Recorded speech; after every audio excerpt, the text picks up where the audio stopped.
if you want exactly to know how I work together with my actors, I can tell you in 1 minute. I just use my intuition.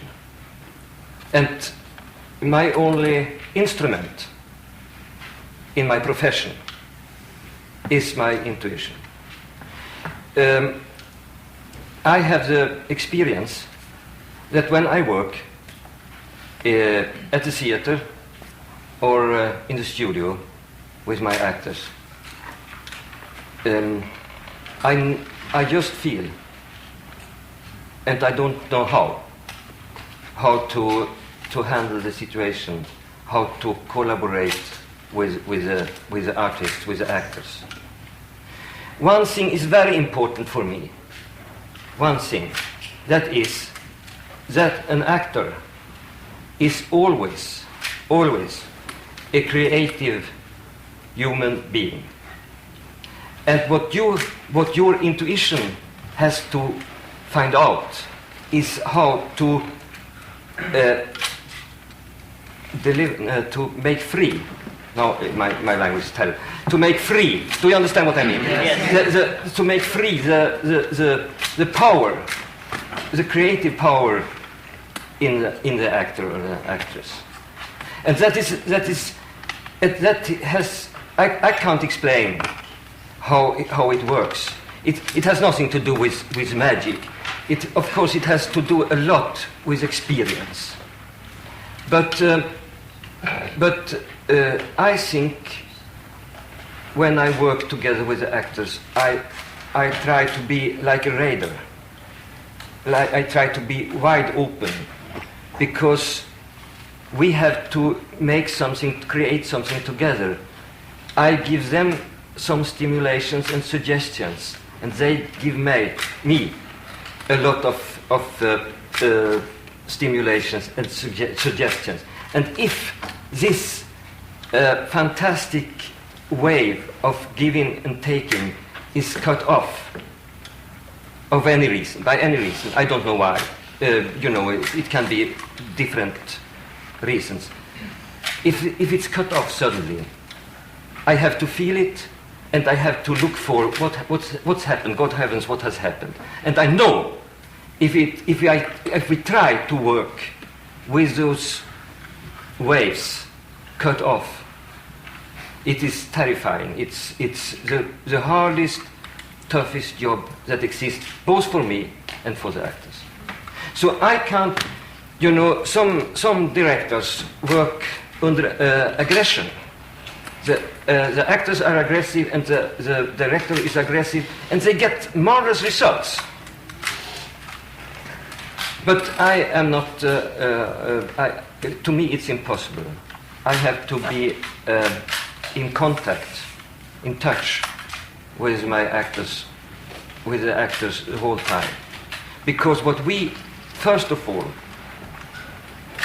create when we start a work together, that is an atmosphere of security around us. And it's not only me who creates that atmosphere, we are together to create it. But, all those situations, all those decisions, all those very, very difficult decisions you have to make, hundreds of them every day, I never think. I never it's never an intellectual process. It's just intuition. I have to go straight in it, and I have to trust my intuition. Because if you trust your intuition and train your intuition and doesn't start to make intellectual discussions with your intuition, you make the right things. Afterwards, you can think it over. What was this and what was that? You can think over every step you have made. I always work with actors. I have never worked with amateurs. I have made a documentary once, but I always work with trained actors, because an amateur can be himself always, and you can put them in situations that give the situation a third dimension, as the Sika in the voleur de bicyclette. Bicycle, yes, bicycle. But if you work with trained actors, you must know.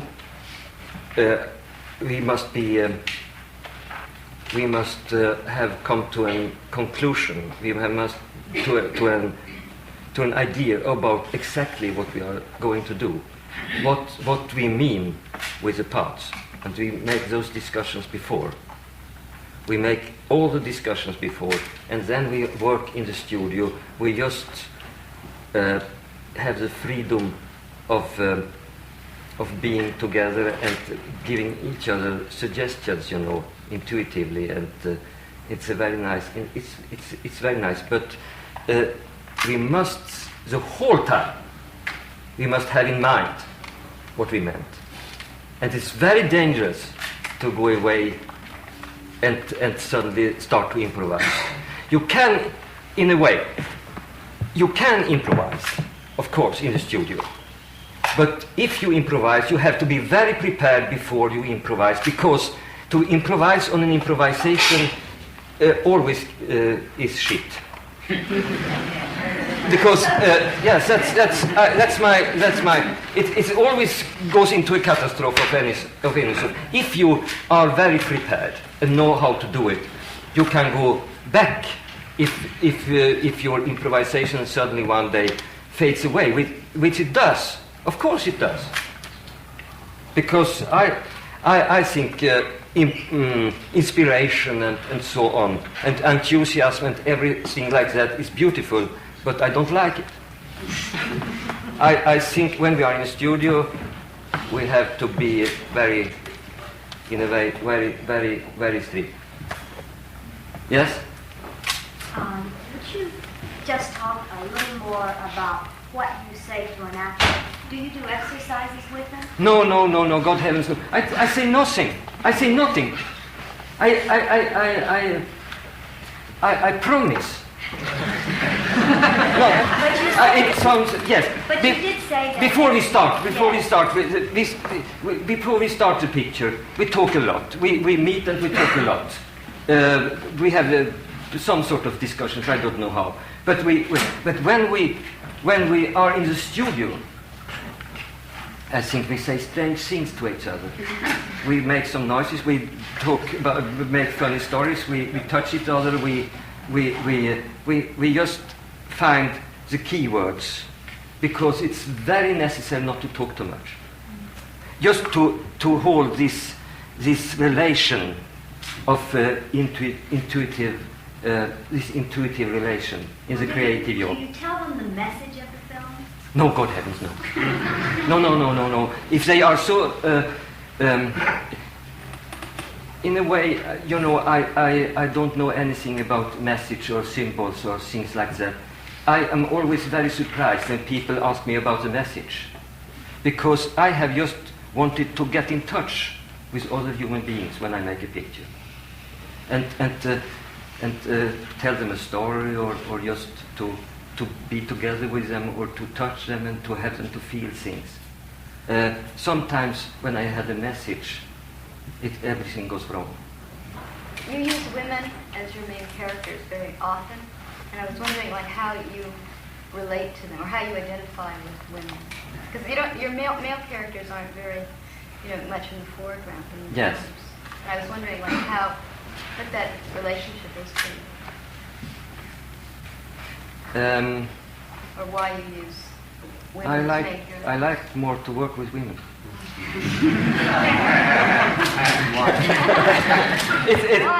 I have many good friends who are actors, and I like tremendously to work together with them. But in the filmmaking, it's a job for good nerves. I think the women have much better nerves than the men have. Now it's so. I just like it. I don't know, and I think the problems very often are the common problems. They are not in the first hand women, they are human beings. And God forgive me, but I have the feeling that the prima donnas always are male. And the women are always, they have not that, and I have to do, I think it has to do with our social life, and the male part and the female part that they have to play.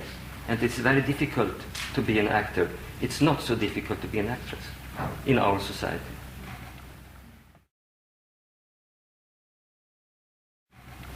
To me, the cinematography, the real cinematography, is very, very close to our dreams. It's very close. You know, you can't find, you know, in any other art, you can't create a situation that is so close to the dreams as a cinematography when it's at its best.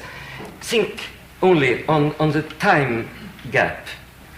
You can make things as long as you want, exactly as in a dream. You can make things as short as you want, exactly as in a dream. You are, as a director, as a creator of the picture, you are like a dreamer. You can make what you want. Everything you can construct everything. Everything is. I think that is one of the most fascinating things that exists. Somebody else. Yes. Well, do you feel that one of your dreams that you have dreamed yourself and loved very much came out really the way you dreamed it when it was finished? Only yes. I have only made it twice. I have just written down a dream and cinematographed. Yes, I have filmed it. Just like I had dreamt it, and one is in White Strawberries with a coffin. It's just without any translation. It's just put in like it was, and I think you haven't seen that picture. I don't know the name of it in English. It's Stardust in Tinsel or something like that. Yeah, sure. You have seen it? It's a big first sequence with a clown and his wife. And that's two times. But, you know, writing and filmmaking and creating of pictures are so extremely close to our dreams. And I think also the reception for the audience, the reception of a picture is very is hypnotic. You sit there in a completely dark room, very anonymous, very anonymous, and you look on a spot, on a lightened spot in front of you, and you don't move. You sit and you don't move, and your eyes are concentrated on that white spot on the wall. And I think that is exactly what some hypnotists do. They lighten on a spot on the wall and ask you to follow it with your eyes. And then they talk to you. And then they hypnotize you. It's quite different when you see the television. You sit at home, if you have light around you, you have people you know around you. The phone is ringing, you can go out and have a cup of coffee, you can the children are making noise, I don't know what. But the situation is absolutely it's another situation. That is some sort of magic. And I think also it's a magic that the nerve, you know, 2 times every frame comes, stands just for a 24th part of a second, and then it darkens 2 times. Half part of the time when you see a picture, you sit in the complete darkness. Isn't that fascinating? I think that is magic. So I think we, in a way, we can be how intellectual we want. We can be how vernünftig. Sensible, yes. It's always come German words, I don't know why. It's just sabotage. Perhaps CIA. It's sensible. Sensible, yeah. Yes, it's sensible. I think it's very strange, and we can be how we can try to we are in the position to work with the most fascinating medium that exists in the world, because we always, like music, we go straight to the feeling, not over the intellect. We go straight to the feeling as in the music. Afterwards, we can start to work with our intellects. And if the picture is good, if the suggestions from the picture, from the creator of the picture are strong enough, they give you thoughts afterwards. You start to think. They are intellectually stimulated. So, yes, I think you were before. Yes? You speak a lot about music, and I know, or we all know, that you are very related and you are very fond of music. But I have a special problem with the use of sound and music in film, yes? And I always feel that it is left in a very second state. You know that you use, or we know that you use music as part of the drama. That is, it's one character more practically, because the characters in film notice the music, speak about the music, and it's one element. So it's a very special kind of using the music. What you feel you can do more with music, that is, or with the sound in general in film? Do you feel that you could go deeper, or you could use it and you don't feel that blocked with the film? I understand. I will try to answer the question. It's a little bit complicated, but now we have. I think when the silent picture died and the sound picture came, the silent picture was in a Entwicklung. Development. Yes. In a development, in a marvelous development, and I think the silent picture had something marvelous in it. But now we have the sound, and we have to combine the sound and the picture, and they have to work together and to live together. And I think that is it's a marvelous medium. I think we can do a lot with the soundtrack.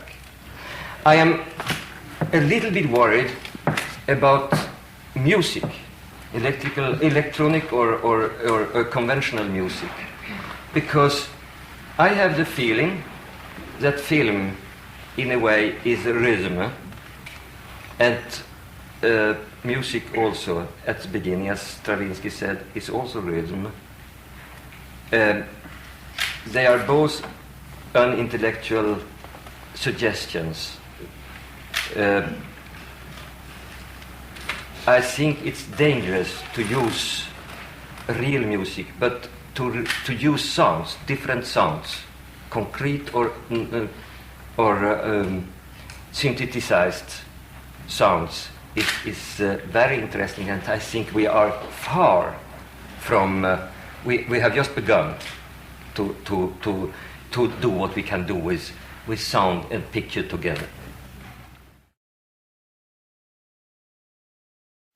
Comparing to the American production or international production, my pictures are always low budget productions. Cries and Whispers costed about $450,000. That's true. Scene from a Marriage costed us about about $200,000. You know, there is always some fool who wants to raise the money.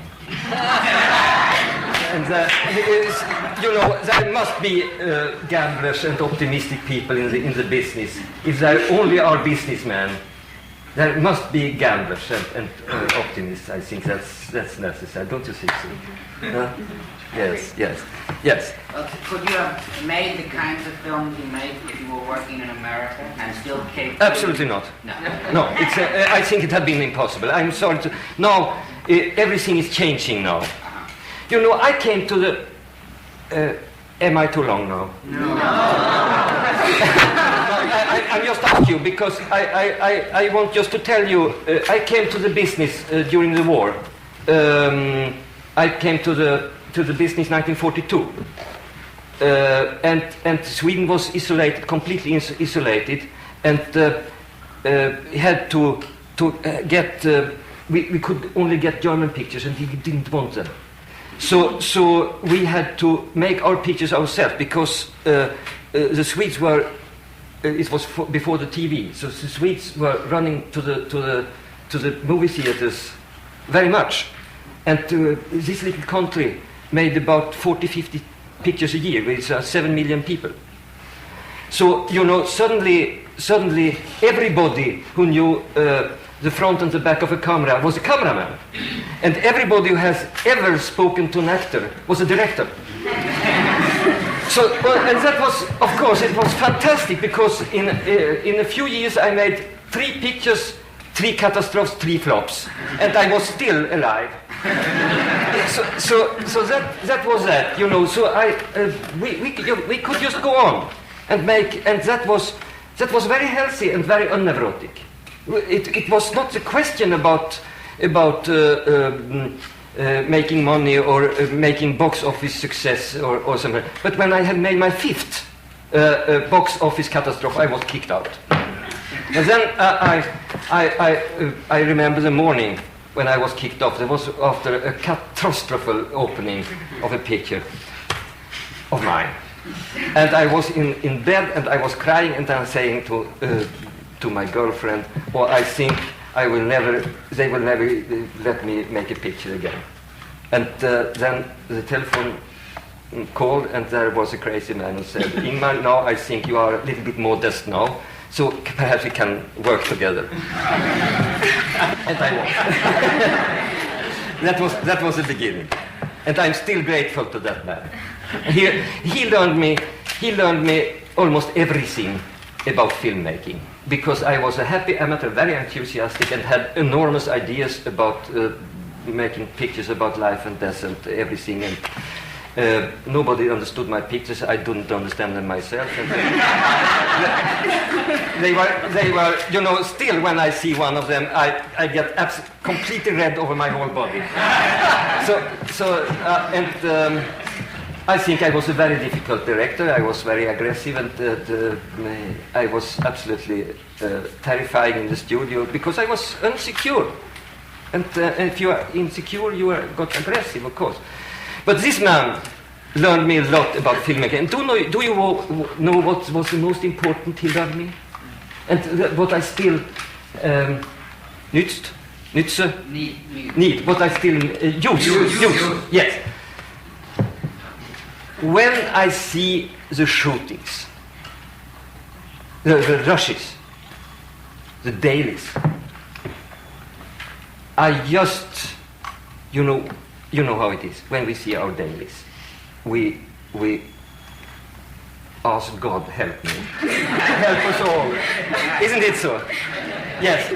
And we all. We try, you know, but this is not so bad. And then somebody else says, no, it's pretty good. And then the third says, oh, it's wonderful. And then we try to pep up, to have the courage to continue the next day. Because very often when you see the rushes, you have the feeling that you want to go under the bed and never go out again. Like a dog.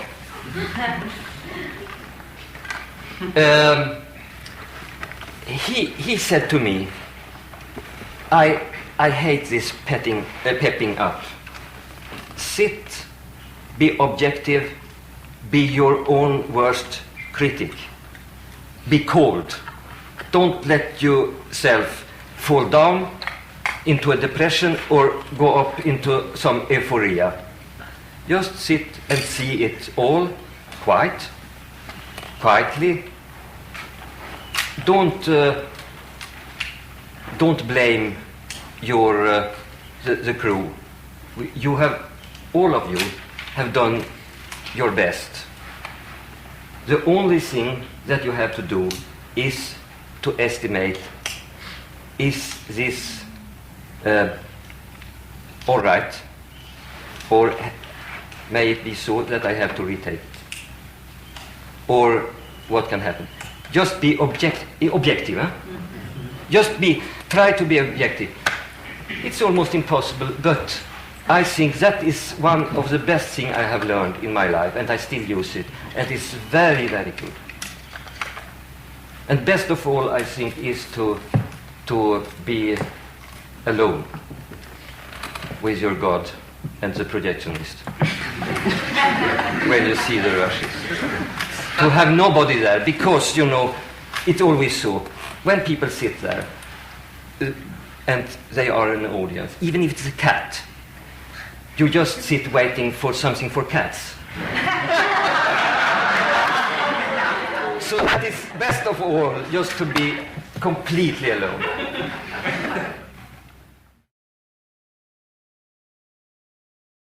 What's your relation to the camera? Do you feel happy by the technical limitation of the camera, or?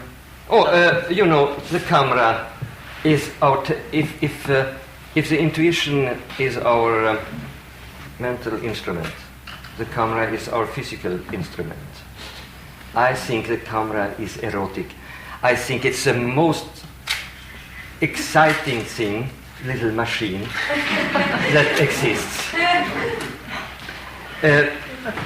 It's, to me, just to work together with my cameraman Sven Nyquist, to work out, to see a human face in the camera, and with a zoom come closer, and to see the scene, to see the face changing. It's the most fascinating that exists. And always, I don't know what it is, the movements of the actors, what do you call it? Choreography of the actors. Is that the name? Choreography.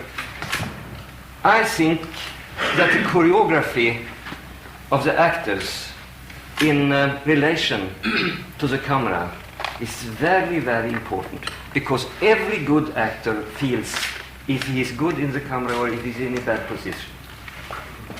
And if he is in a bad position, he feels stressed and very unhappy. And if he is in a good position and in a logical position, he can be with his back to the camera. It doesn't matter. But if he feels that this is the situation, that this is all right, intuitively he feels that.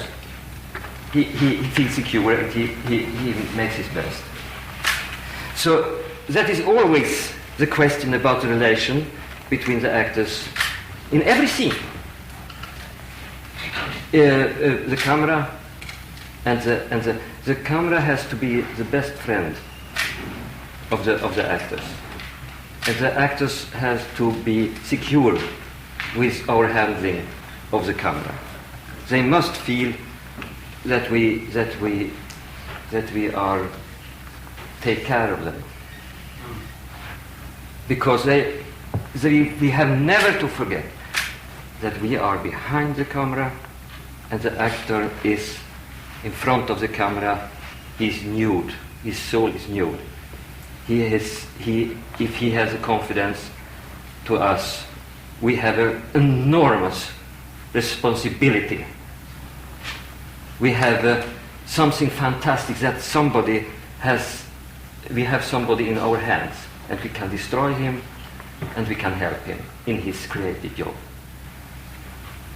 And to be behind the camera is never difficult, but to be in front of the camera is always a challenge, a difficulty. to be there with your face and your body and all the limitations you have in your soul, and you feel all the limitations you feel of the face and your movements, I don't know. And that is, and what is strange is that we have not to lie to the actors. We have to be absolutely true to them. And as better actors, they like the truth more. When is the moment you state a movement or a position of camera? When does it happen? And how do you know the evening before. When I come home in the evening, I just sit down with the script, and I read the next day's schedule very carefully, and then I make up my mind about it, and then I just note the choreography of the actors and the camera. And then in the early morning when I meet Sven, we have worked so many years together, we just very shortly, exactly when we meet in the morning, 5 minutes, we just go through the scene, and I tell him about my ideas about different positions of the cameras and the different positions of the actors and the whole atmosphere of the scene. And then he goes on working, and then we can go on the whole day. It is not necessary to have any discussions, and he's just fantastic. He's a marvelous man. He's very silent. He's very shy. He just works. He's nice, and suddenly everything is there without any complications. And I can look in the camera, and I see everything what I wanted is there. Can you give us some of the similarities and differences in working in the theater and in the cinema? Oh, it's absolutely different. It's absolutely different because filmmaking is a neurotic job. It is unnormal to every creative process that I know. It's some sort of a craftsmanship. You must have a lot of power, physical power, if you have to work to make a picture. It is, perhaps statistically, I don't know. We make 3 hours of the picture a day. 3 minutes. Yes, not 3 hours. We are not so fast. Thank you very much. 3 minutes of the picture. We make 3 minutes of the picture a day. The terrible thing is that they are 3 minutes of the picture. If you are at the theater, you rehearse. In Sweden we have about 10-12 weeks of rehearsals. We start slowly at 10 o'clock. No, at 10:30 in the morning. And then we go on, and it's very lousy, and you can sit down relaxed, and everybody feels this is not good today, but perhaps next Monday or in the middle of next month we will find out. It's the creative process is natural, is unneurotic, and the other thing is too for the director. When you are the director who has written your script yourself, you have to be some sort of a Dr. Jekyll and Mr. Hyde. Because if Dr. Jekyll has written the script, Dr. Hyde has to direct it. And I tell you, they don't like it. And I think that is a very schizophrenic situation. At the theater, we are a group of artists who just come together. It's fantastic, we come together in a house that is built for us to work in. Everything is very important. We come there like, very effective, sufficient children with our books. At the time, 10:30, it rings a bell. We all go to our rehearsal rooms, and then we are there together with Strindberg or Ibsen or Molière or Shakespeare or any other of those old marvelous gentlemen with their thoughts, with their emotions, and we have the opportunity to go into it and to live with it and to try to understand the wisdom of the drama that we are working with. I think that's a fantastic situation, and it's quite another situation. The filmmaking is always an abnormal process. If I had to make a choice, God save me from that. If somebody come to me and said, "No, Ingmar, you have long enough made film and theater. No, have to make your decision." I'm sure I will choose the theater, because in the theater, if you grow old and stuffy and dusty, you have a lot of experience. If you just can pronounce your experience in some crazy words, the artist will understand you, and you will have a wonderful time with them.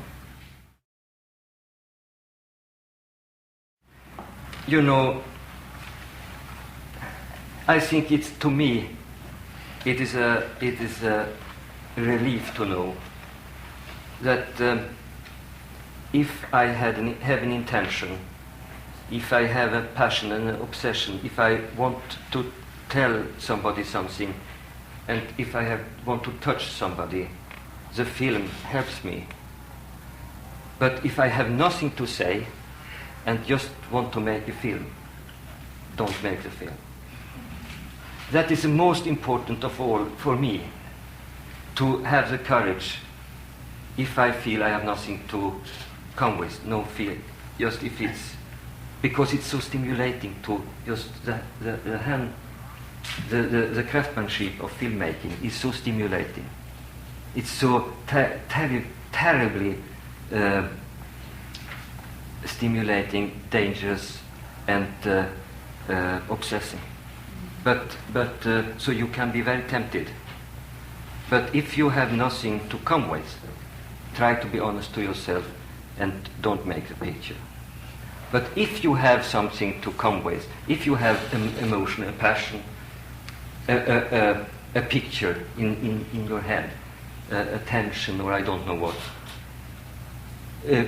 you can know that even if you are not very technical, even if you don't know how to put the camera, the strange thing is, and I know that by myself, the strange thing is that have you worked on the script and have you worked with the camera for days and days, and the whole time you have been thinking of it, suddenly when you see the rushes and when you see the working print, you have got it together, the thing you wanted to tell is there.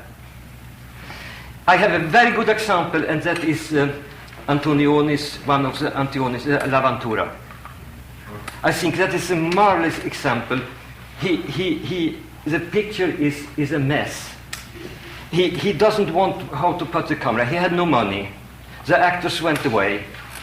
I think he had enormous problems the whole time. But he wanted to tell us something about the loneliness of the human being. And I can see this picture time after time, and I don't know what touches me most, how he succeeds without knowing how to do it, or what he wants to say. That is very important. That is the most important of all. You you have to have something to come with, to give other people. That is, to picture making is some sort of a responsibility, I think. Thank you very much.